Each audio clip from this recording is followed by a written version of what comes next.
Hello, and I'd like to welcome everyone today for watching. I thank you very much. My name is Lorraine Appleyard, and I am a psychic medium.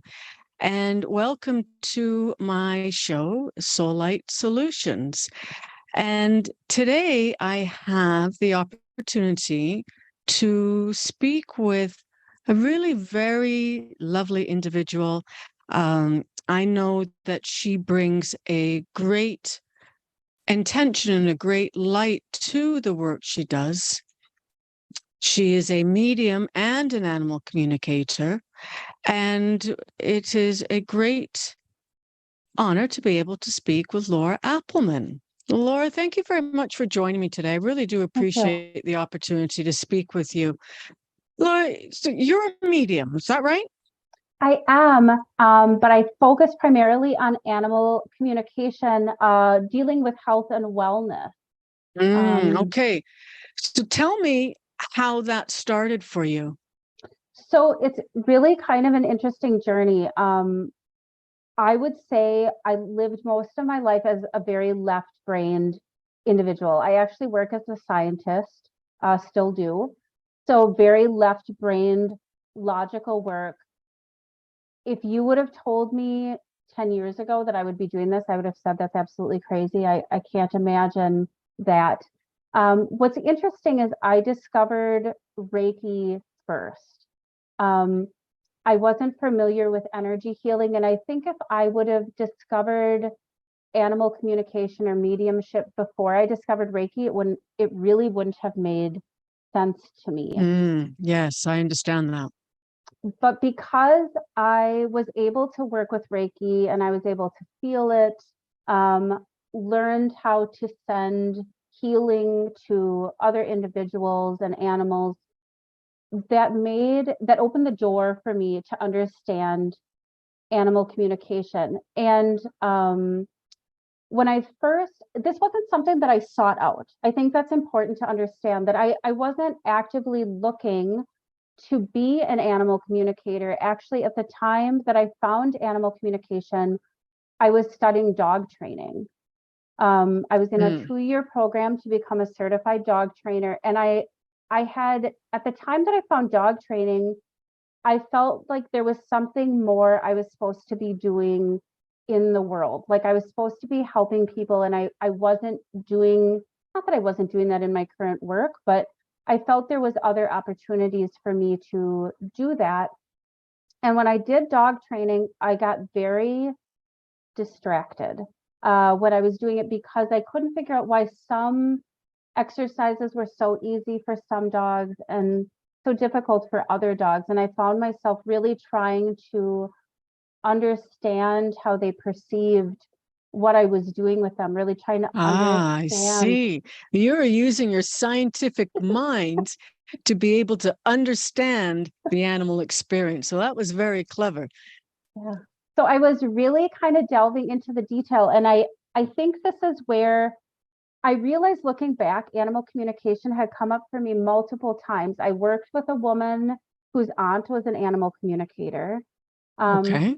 But I didn't understand how it worked. She told me she did animal communication over the phone, and I thought, oh, she must put the phone to the animal's ear to talk to them. I didn't realize that there was a exchange of energy that was actually occurring, and that was how the communication was done.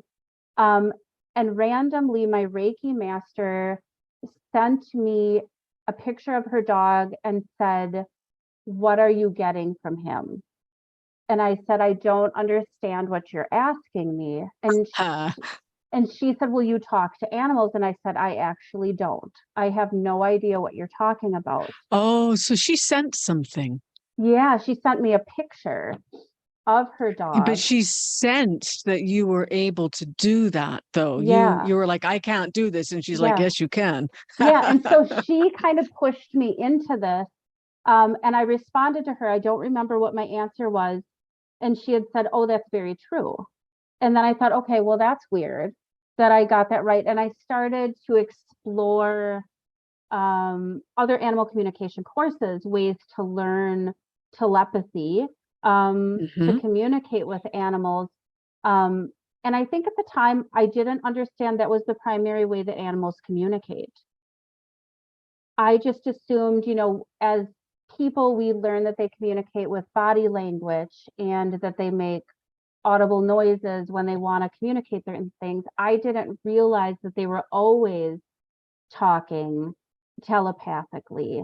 So that really opened the doorway for me. But I think what's important too is that when I learned animal communication, it was really part of my own healing journey as well too, to really move from this very left-brained analytical person that's trying to control everything in my world, to understand that if I let things happen as they come, my life is actually much easier. And because the animals live such in the present moment, a lot of the guidance that I received in kind of how to live my own life came from how they live their life. And I wouldn't say that changed overnight. Didn't even change in a few months. But I think when I was trying to learn animal communication and I would hit a roadblock, when I was like, oh, I keep encountering the same problem over and over, and I'm just not getting through it. It was either because something was changing in how I intuitively received information, or or there was a big block, something that I needed to work through and heal on my own, that they kept showing to me. And they kept showing it to me until I dealt with the problem. And that, I think, was one of the gifts of this, although at the time it doesn't feel like a gift, right? It feels very frustrating that you aren't maybe progressing at the rate that you'd like to progress. But in hindsight, it had to be dealt with. And I'll tell you, one of the biggest blocks that I faced was I had a really hard time learning how to read when I was younger. And I thought, I learned to read, I'm over this. And then when I started learning animal communication, that all that anxiety and stress that I felt when I was trying to learn those things kind of came up for me again. And I realized I had never really healed that part of me that was upset about those things when I was a child. And until I really dealt with those feelings and healed that, I kind of was stuck where I was. So I'm just going to stop you there, because I just want to sort of emphasize what you're saying for those that may be listening. And so really you're talking about that as much as you thought, hey, I'm a functioning adult, like I'm all good and gotten over my stuff, and then you're hitting these sort of blocks in life, you've come to realize that, hey, you know what, that experience that I had when I was 6, 7, 8, and I felt really inadequate, I never actually let that go. It's stuck somewhere within me, and then it's like seeking to be understood and released, and I like how you've brought that forward, because I mean, I believe that the blocks that we experience as adults are really experiences that we've never really processed from children. Oh, I agree. Not from the adult perspective. We experience things as children from the child perspective, but we have to be able to go back as the adult to be able to heal from that experience. But most of us just sort of like push things down and keep on moving, right? So you started to recognize that you had healing to do. Yeah, and I think it was probably more than I realized. I think because when I was younger, I also had moments where I was bullied. And so those feelings of being like inadequate or maybe insecure are now coming to the forefront as I'm trying to learn something that I would consider to be maybe out of the norm, right? So something that's maybe viewed as being a little bit different or unusual, all those experiences were kind of coming back to me. And I really, sometimes what I had to do, there's so many different courses about healing blocks. And I think those are all very, very good. They help peel back the layers of the onion. But for me, I really needed to sit with myself and really, and not analyze, that's maybe not the right word, but really be compassionate myself and say, where is this coming from? Like, what does this remind me of? Where does that feeling remind me of in my past? And, for some of those feelings, they were almost 40 years ago. So it wasn't something recent that happened. And that was actually one of the most important parts of my journey, was being able to go back and heal those parts of me that hadn't been healed. So that is a very important aspect in mediumship too. Similarly, is being able to, we sort of call it clearing the channel, but it is a personal development where we start to recognize that, there's more than meets the eye, right? Like we have a subconscious that remembers everything.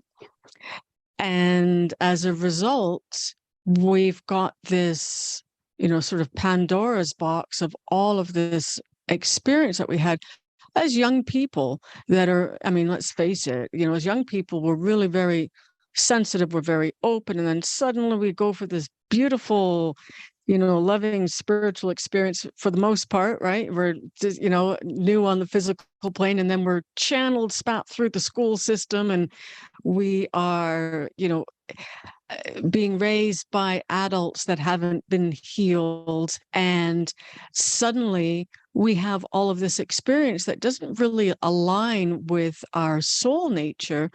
And we internalize that and see that somehow we're inadequate or there's hurt there. And so suddenly you had this realization through this process that you've got some healing to do. And I love that.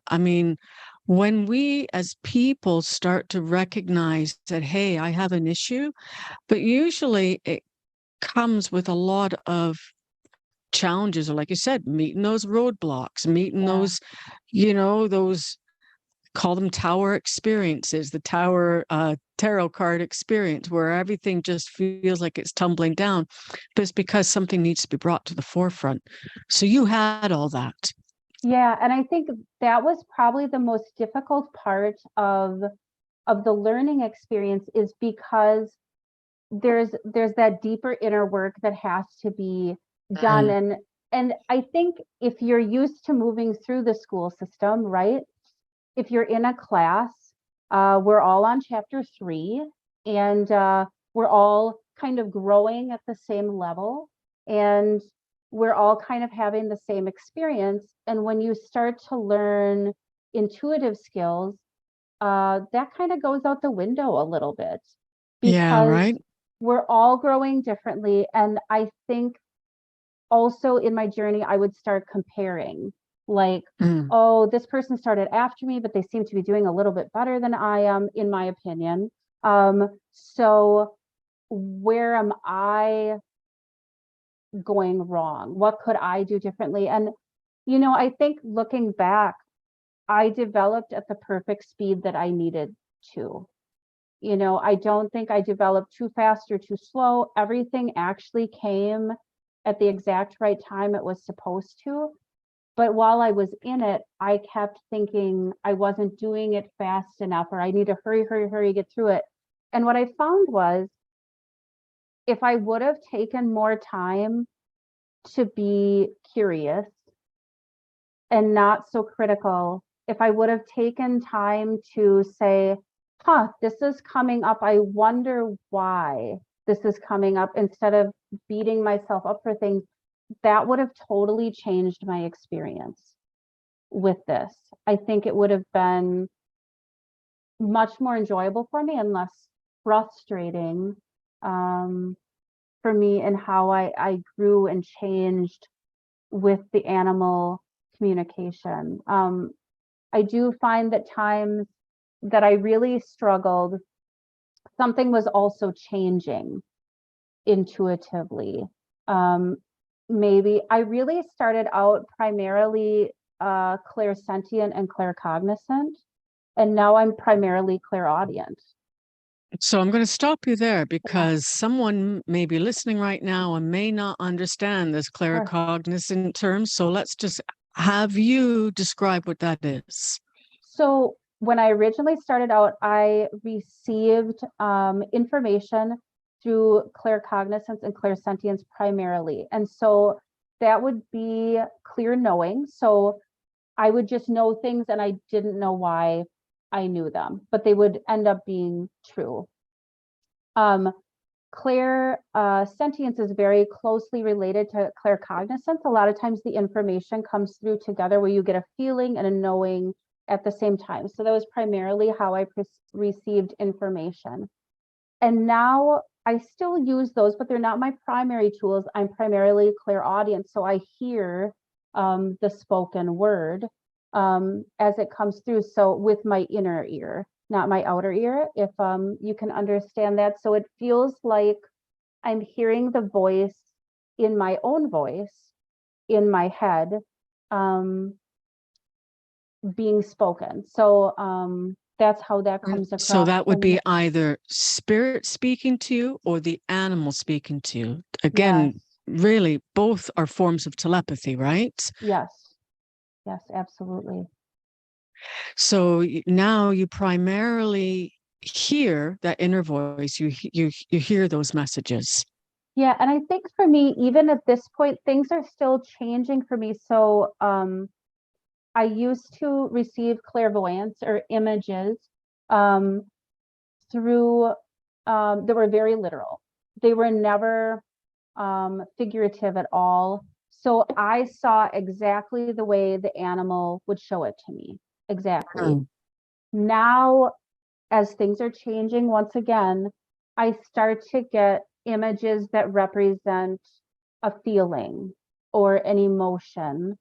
They're not literal per se, but they are describing a bigger issue that is going on. So that has also changed. So as you've grown, this is how I understand it, and I like it. And it actually coincides very similarly in mediumship in that the communication as we grow becomes a little bit more complex, and we're able to receive more complex information as our abilities grow. So now you're able to get quite complex information through an image, and then along with your feeling, with your knowing and your hearing.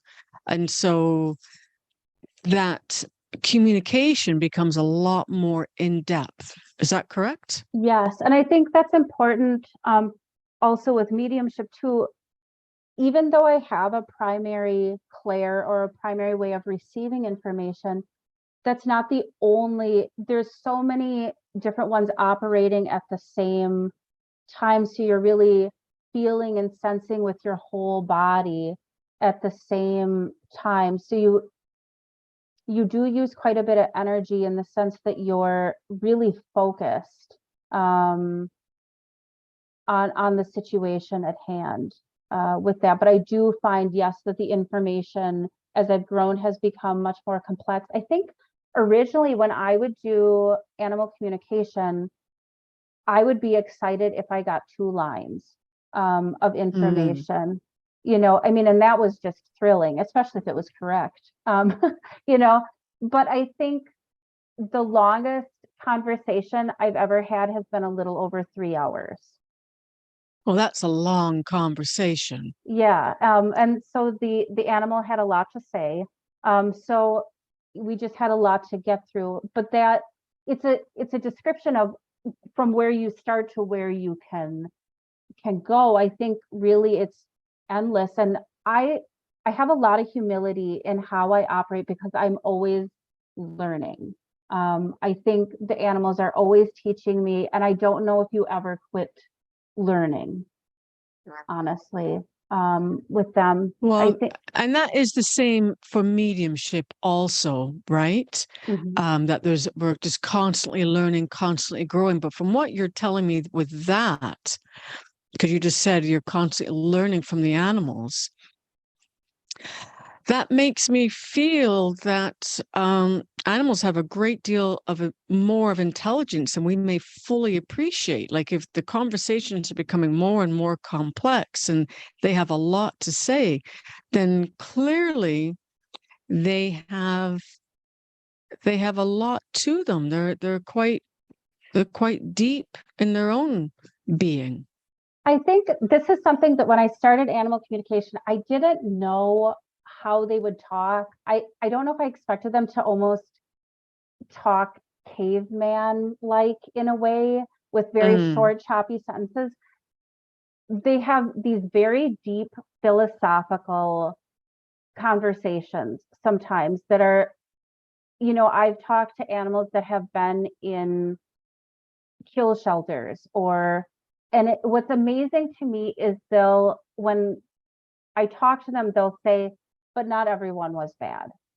They have like mm. this really deep insight into how people feel. And when I started focusing on health and wellness, I was actually guided there by my animals. At the time, I had 8 dogs, and 3 of them received fatal diagnoses within 2 weeks. And I Wow. did not feel super advanced in my animal communication skills at that time, but I was propelled forward to kind of deal with these situations. And they all 3 have passed at this point. But I think what's really important for me through the journey with them is I got to help the veterinarian make decisions.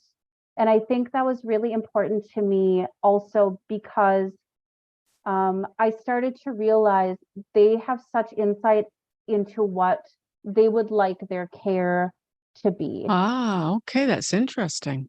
So I had some animals that wanted very intensive care. They wanted very intensive treatment. My dog Toby had kidney disease, and he wanted every treatment option available to him. And then I had another dog who was very hands off. Hmm. She wanted treatment, but not to the extent that Toby did. So we had to find ways to not be as invasive with So her. I'm going to ask you a question. When Toby really wanted those, great measures taken for him, was that, did he have an insight as to, I'm just curious, did he have an insight as to um, where his healing journey may go? Or is that he just really that driven that, I want to stay here, do everything for me? And that's a lot of it. He wasn't ready to pass. And Okay. so he needed the extensive measures to keep him alive. And we have to understand sometimes our animals leave at very specific times. Toby stayed around until I had my first professional animal communication session. He felt very ill that night and he passed about a week later. Okay. Him and Chloe, my Cocker Spaniel, passed together. That was their wish, is that they lived their lives like a married couple. And as one of their health declined, the others would decline at the same rate. So they both were quite ill at the same time. Chloe held on for Toby. And I think what's important to realize is Toby wanted really intensive treatment. And about a week before he passed, he asked me to stop.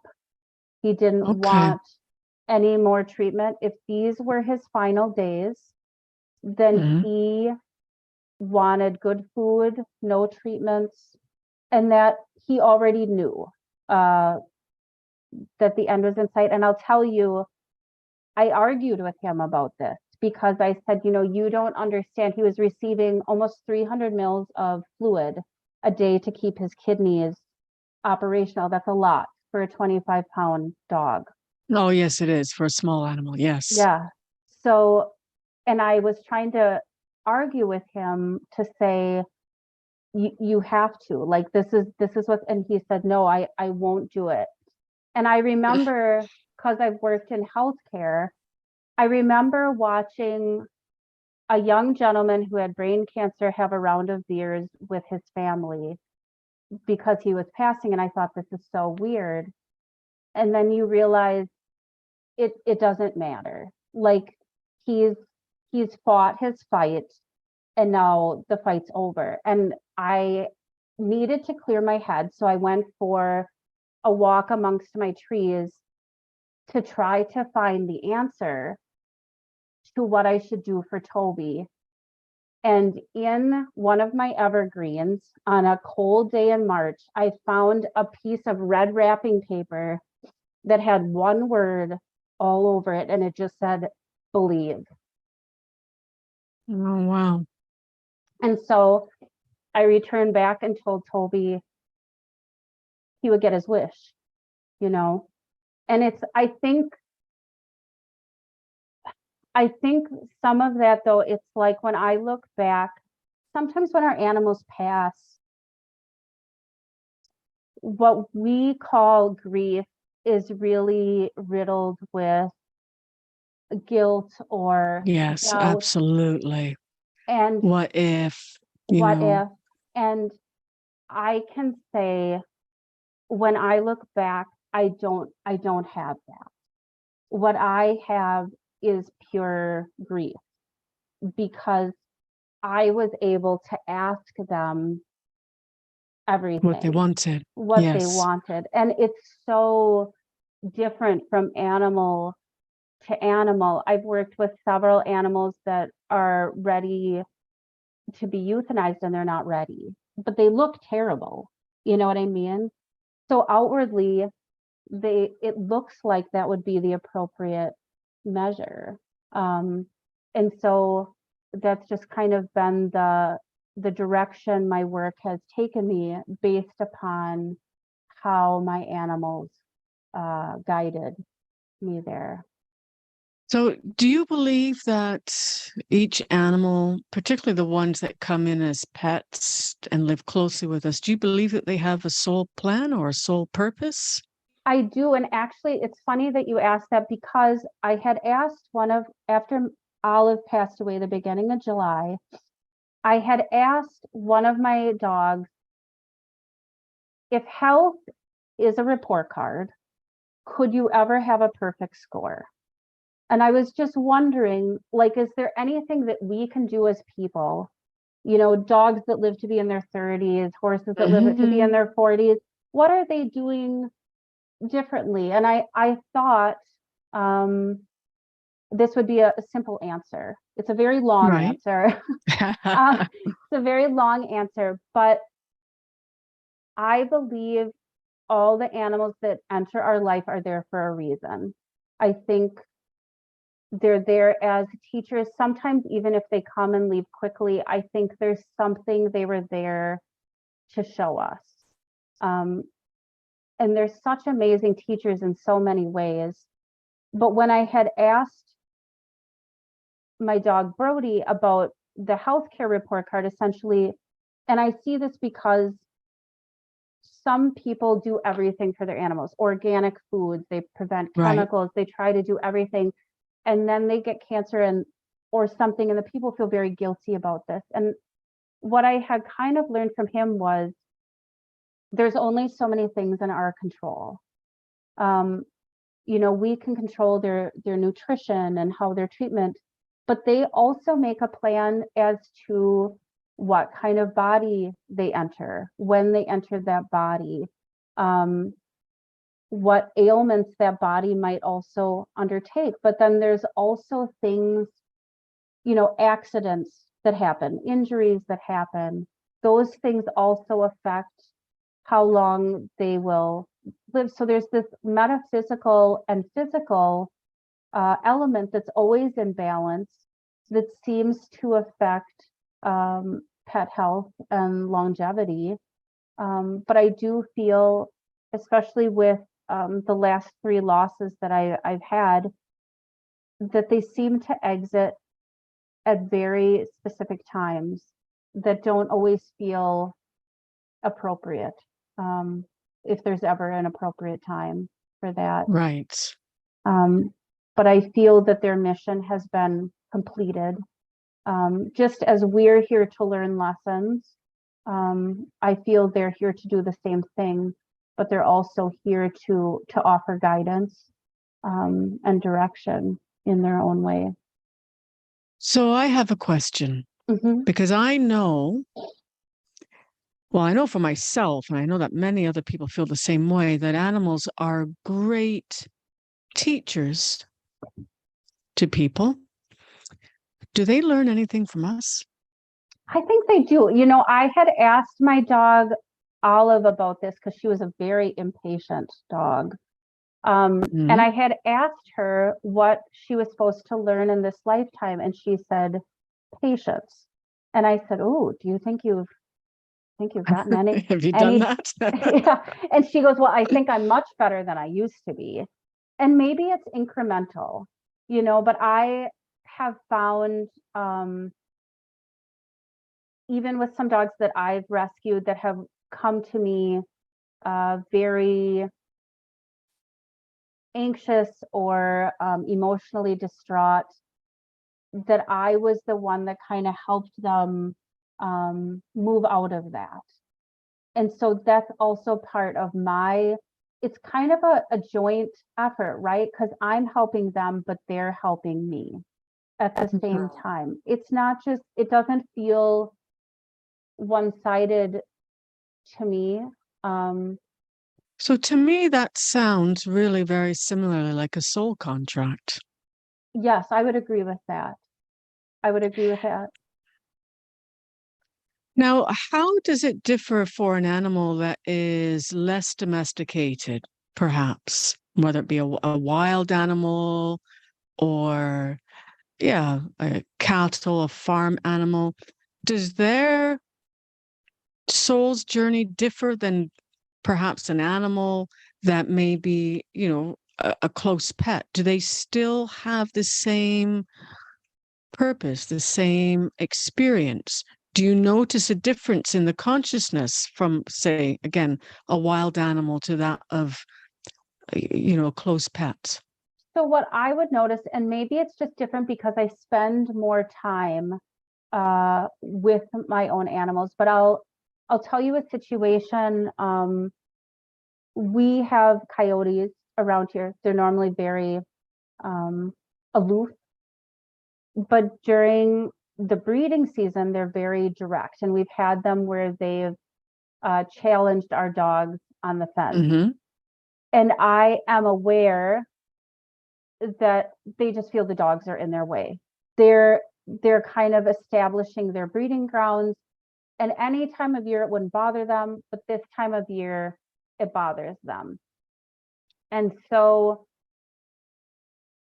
I don't have these deep conversations with them like I would with my normal pets. I get very more insights like, ooh, okay, I'll keep the dogs out of their area so that I'm not bothering them. And for me, especially with nature, it's really interesting. I've found ways to create more harmony with nature. It seems like if you try to, for example, if I tried to challenge the coyotes in there and get them to move out of their area, I would cause more upset. But if I respect them and say, okay, I understand at this time, it's important for you to have your space, and I will allow that. I'll keep the dogs out of your area. Then we have that harmony. And do they respect the conversation that you have with them? They do. I mean, I'm essentially saying, okay, I understand. and I will stay out of your way. I will let you have that space until this has passed, essentially. And that has resolved conflict for us. I'll also say, you know, we have tons of 13-line ground squirrels here. And I know they're always looking for something to eat. So I started feeding them. I've never had a problem with them. I can leave my door open. They seem very respectful of our home. And our neighbor has them in his house all the time. And I had said, they're looking for something, you should feed them, which seems very counterintuitive. Right? Won't you bring more? And I was like, no, Yes. they would like something to eat. That's all. They're looking for it. So they're coming in your house. But if you just fed them, we wouldn't have this problem. So sometimes the most easy solution doesn't seem like the most obvious solution. And I think that my interaction with them has been to really give them their space. And even the property we live on, I understand it really belongs to the deer first and me second. So right. When they take out my trees every year and I go through in the spring and just replant them, I don't get upset with them. They're just doing deer things. And I happen to put a tree in their path. They don't know the importance of the tree. You know, it's just another tree to them. So I think just really understanding how they view things also helps me understand how to interact with them better. That doesn't mean like if I had a small dog, I would send them near the coyotes. The coyotes at that time of year are out of their mind because it's breeding season and they have other things on their mind. So it's important for me to be respectful of them and their space and allow them to carry out their business without me intervening. And then once it's over, everything returns to normal. You know, they leave us alone. So what are their thoughts of people as a whole? How do they view us as a race? For wild animals or domesticated? Well, let's do both. So for wild animals, I think for the most part, they don't always understand, like they understand food get put out. Like for example, if I feed the birds and a skunk would show up, sometimes people will say, oh, I didn't want the skunk here. Well, they don't, it's food. You know what I mean? They don't know you tried to feed one and not the other. So everyone's coming that needs the food. So I think what I normally get from both domesticated and wild animals is that we tend to overthink things quite a lot. I've even got that when I've talked to them about healing practices, where they've talked about this is actually very, very simple, how to send healing. And people get in their mind and they try to overthink things and make it very complicated. And they feel it's actually a very straightforward situation. And what I find is, as a recovering overthinker, I had one dog that managed the schedule in my home. She was very good at keeping time, and she would keep an eye on me because I would get distracted and I would do all kinds of things that I wasn't supposed to do. And she worked very hard to keep me in line and keep me in order to help me focus and also heal, of course.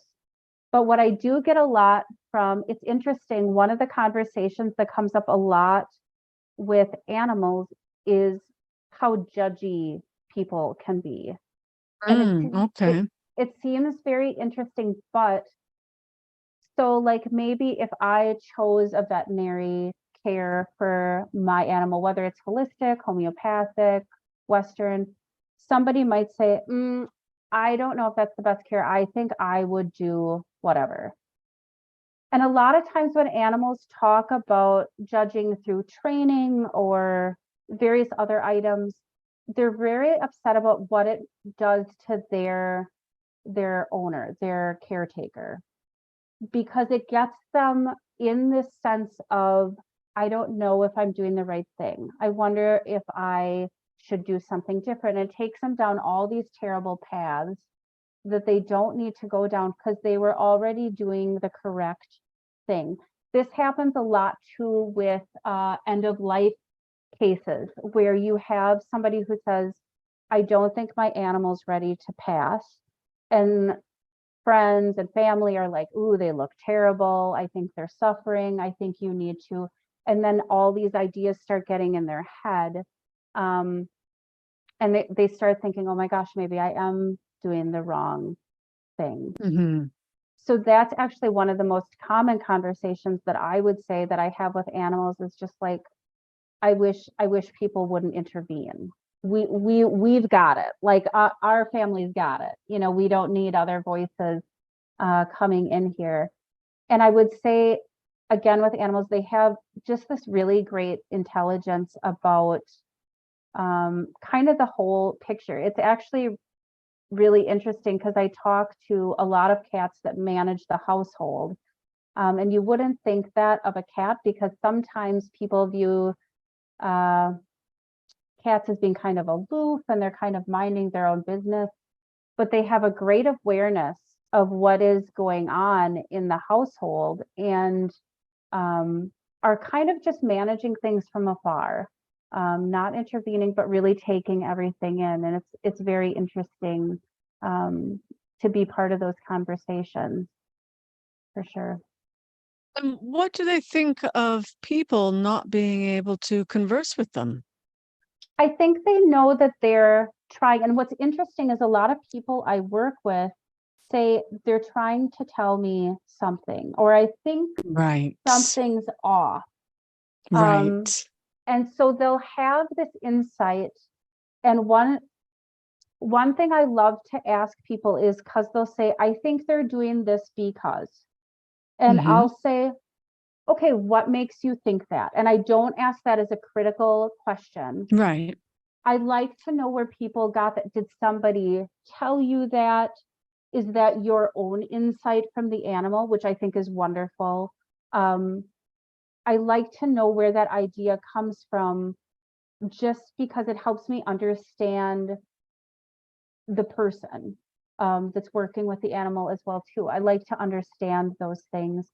And I think it's really nice to kind of get that insight, because there's so many people that are very intuitive, that understand their animals better than they think. And a lot of times people will say things like, well, I guess I didn't really get it right. And it's like, but look at all the things you did get right. You know, you did better Good than point. you thought you did. And I think it's really nice to be able to share that with people, that they are insightful, so they do start to trust the messages they're receiving, or the insights that they're receiving from their animals. Ideally, in an ideal world, and I tell people, I would like you to not need me.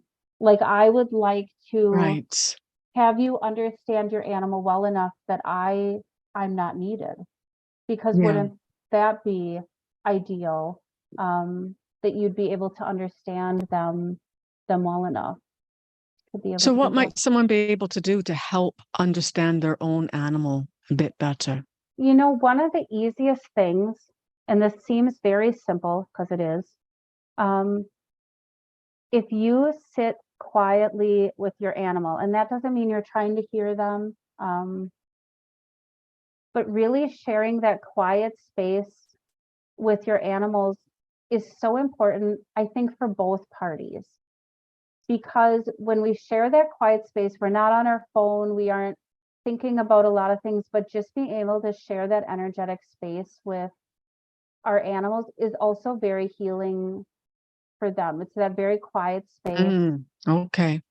And I think in those moments, that's actually when we get our best insight as well too, because we're just quietly sitting with them. We aren't trying to receive any information. We're just sharing kind of that healing space with them. And I know for people that might seem like, well, how long do I do that? And I think it's something that you can work on. It's a muscle that you build. If you only start with doing it a few minutes, I think that's perfect. You know, a lot of animals are very understanding that their people are trying. That's lovely. So, do animals come back and visit us when they pass? Yes, they do. And I think this is something that's really hard for people to understand. Because people will say things like, and probably in mediumship too, I've tried to hear them and I don't, or I've tried to receive a message and I don't. Mm-hmm. And what I find is sometimes we try too hard and we miss those little The nuances subtleness. of it. And I shared an example of this one time. I was going through kind of a difficult time, and I have different screensavers that pop up on my phone. And I had a screensaver that popped up that looked exactly like Toby, and directly behind it was the one that popped up that looked like Chloe. They passed in March of 2022. I'd never seen those screensavers before. And what I find is when people get messages like this, they'll say, ooh, but is it that them? You know, and they'll try to really analyze the message. Let's be logical about this, right? Let's find the solution. And what I had shared with people was, when I first saw that, the first thing I thought of was Toby and Chloe. Like, yep, they're here with me. And so it wasn't a matter of, is it them, you know, really analyzing it. It was really about saying, I know they're here with me and they're watching over me. The knowing. Yes. I mean, I feel that is what we do as humans. We typically overthink things, and we don't actually even realize that we know that we're overthinking things. And so it moves us out of that subtle awareness that we have, and the logical mind just takes over. So that's interesting that that you're just saying to really, you know, just trust those little impressions that you're getting. Why not just take it? Why just accept it instead of overthinking that? And it's probably a process for a lot of people, because I know that particularly in this Western world, we're a little bit hardwired. We're a lot hardwired to just go for the logical impressions, and that if anything can't be you know, analyzed or quantified in some way, that therefore that's woo. You know, therefore that doesn't, you know, it's not really an experience. So I like what you're saying. You're really just saying just to trust those little subtle impressions. And absolutely, it's the same thing for mediumship with spirit people. It sounds really like it's the same sort of communication. So how do you feel that communication takes place then? What is it that's occurring between an animal and a human being then? I feel it's an energetic connection, connected telepathically. And it's really weird. When I first learned this, of course, you learn all these techniques for connection, right? And I had fallen into this trap of what I'll call magical thinking, when I was first learning, where I thought I had to do all of these things, all these little steps to be able to in connect. order to get that. And now I realize it just comes there. in. It just comes in. So that is a little bit of a process, you know, especially for most people. You're just acknowledging that was a process for yourself to be able to get to that place where you recognize that I'm just spirit. Therefore, I can communicate with spirit. Doesn't matter if it's in another physical body or if it is in if they're not in a physical body. Really, it's spirit to spirit communication. Is that Yes, right? I would agree with that. Absolutely. Absolutely. And it's actually, I think with my own animals, what's been really interesting, if you believe in reincarnation, that I lived a previous life with my dogs, Toby, Chloe, and Olive.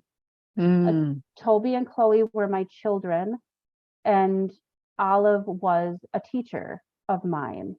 I did not find that out until I was having a communication with Toby about a week before he passed. And he had shared all that information with me, and I had thought, why didn't he tell me this sooner? Why didn't he give me this information? It seems very important. And I had to reflect on that because it was important that I made my decisions without knowing who he was. And as I look back, I wouldn't have changed anything that I did. Whether I knew who he really was or who he wasn't, I would have done everything exactly the same. And that was very important. But now that Olive has passed, I don't see her as a dog anymore. I see her in her human form. Nice. When she visits me. And it's very interesting. I was tucking her in symbolically after she had passed. And I had said to her, good night, Olive. And she said, Laura, I'm no more a dog than you are. And I said, well, I don't know what that means, Olive.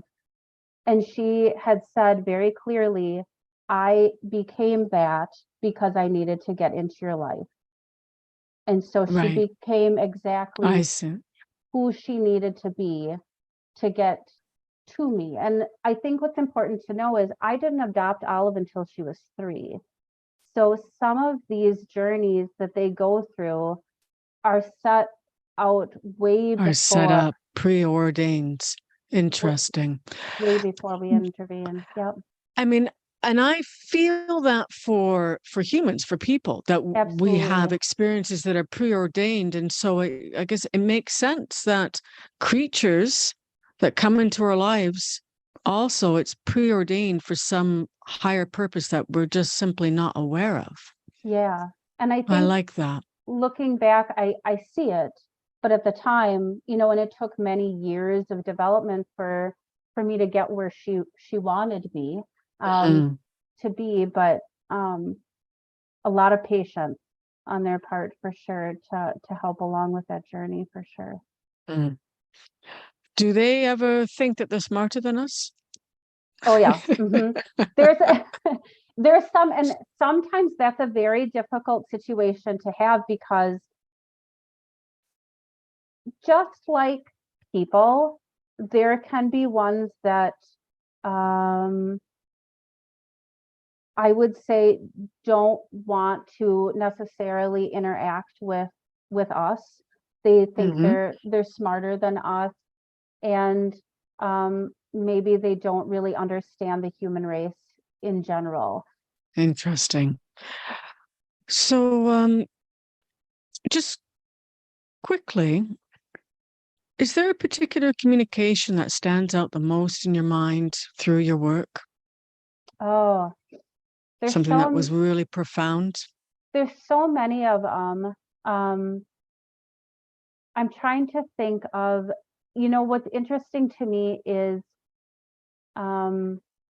this has come up for me before, is sometimes we as humans domesticate animals.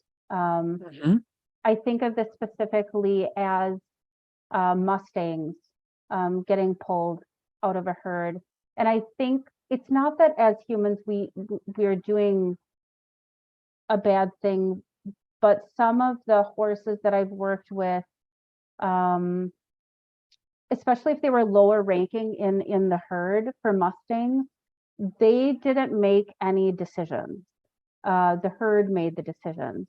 And so when you pull them out and try and domesticate them and they're alone, essentially, even if they're with other horses and they haven't really connected, this can be very difficult for them, where they lay down, when they eat, do I eat now? Do I interact with all those little decisions are big decisions that they never made. I see. The herd made those decisions, and those I've had several of those conversations. And what they really need is like a strong leader to take them under their wing to help them, because they don't know how to exist on their own.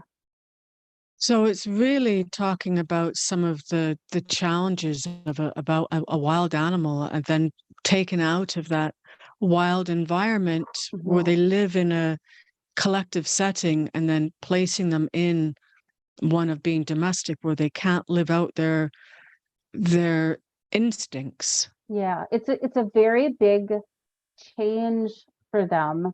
And I wouldn't say that's all of their experiences, but it seems like if they're lower ranking in the herd, that seems to be much more difficult for them to adjust, adapt. So do they get sad? Yes, absolutely. And I think, that's important to animals express all the same emotions that we do: frustration, anger. What is different about animals is they wouldn't say one thing and mean another. Right. Their communication is very straightforward. They say exactly what they want to say. They swear the same way as people swear. Some swear like sailors. And it takes a little bit to get past that. After my own heart. So, I mean, a lot of the conversations are very similar, I would say, almost to like talking to a person. They'll describe the different people that they live with in their household, kind of talking through different things. And when I originally connect with an animal, I don't go directly to questions. I'll say, tell me a little bit about yourself, or tell me how you're feeling, because if a person has very specific questions, that might not be the same thing that's important to the animal. Very similarly, we would say the same thing in mediumship. So it's not steering the conversation, it's allowing the conversation to unfold. Yeah. Nice. I like that. And so sometimes they'll bring up something completely different that's not part of what the person asked, but it's something that needs to be explored, and it's something that's very important to them that they would like to discuss. And that's above and beyond additional questions they would have. I think similarly, you would never, in a mediumship, you would never ask a leading question, correct? You would ask a very open-ended question and let it unfold. So similarly, that's how you would ask a question. You wouldn't say, why are you mad? You would say, can you tell me how you feel in this situation? Because I can't assume they're mad. Right. I see. Good. Excellent. Yeah. I love it. Now, I mean, Laura, I've really enjoyed talking to you about this, and I probably could go on much longer talking to you. Just if someone wanted to connect with you, how can they get a hold of you? They can connect through my website, lauramariec.com. That would probably be the easiest way to get in touch with me if you have any questions. And if you could give one more takeaway for us to understand our animals, I know you talked about how we feel guilt as humans, but if you could give us one more takeaway that we could have for understanding animals and their own journey, what would you give? I would say really take time to understand them as an individual, because they're all such individuals. And because they're all such individuals, they all have their own specific journeys because of that. So they all need their attention different ways. They all need different things. I know people that try to treat all their animals the same, so it's fair. And that's a very reasonable approach. But I have animals that need special attention because they have special needs, wants, requests. And I think it's important to acknowledge those things and be able to recognize they're individuals the same way. Maybe you have children that need special attention with school or special attention with other tasks. Treating our animals that same way and acknowledging them as individuals is just so important. Yeah, I love that. Wonderful. Thank you so much. Thank you so much, Laura, for just spending this time with me and talking to me about this. I can tell that that you really love your work.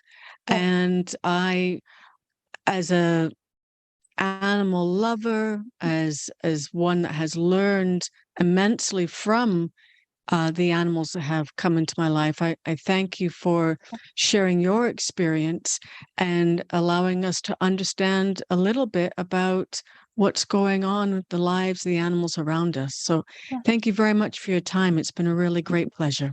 Thank you so much, Lorraine. I appreciate it. Yeah, we'll talk soon. Bye for now.